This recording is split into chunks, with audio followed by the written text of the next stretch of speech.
اور اس وقت کو یاد کرو جب اللہ تم سے وعدہ کرتا تھا کہ ابو سفیان اور ابو جہل کے 2 گروہوں میں سے ایک گروہ تمہارے لیے مغلوب ہو جائے گا، اور تم چاہتے تھے کہ جو قافلہ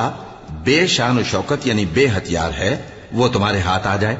اور اللہ چاہتا تھا کہ اپنے فرمان سے حق کو قائم رکھے اور کافروں کی جڑ کاٹ دے، تاکہ سچ کو سچ اور جھوٹ کو جھوٹ کر دے، گو مشرک ناخوش ہی ہوں۔ جب تم لوگ اپنے پروردگار سے فریاد کرتے تھے تو اس نے تمہاری دعا قبول کر لی اور فرمایا کہ تسلی رکھو،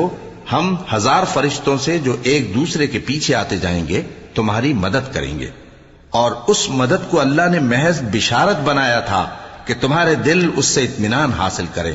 اور مدد تو اللہ ہی کی طرف سے ہے، بے شک اللہ غالب ہے، حکمت والا ہے۔ جب اس نے تمہاری تسکین کے لیے اپنی طرف سے تمہیں نیند کی چادر اڑھا دی اور تم پر آسمان سے پانی برسا دی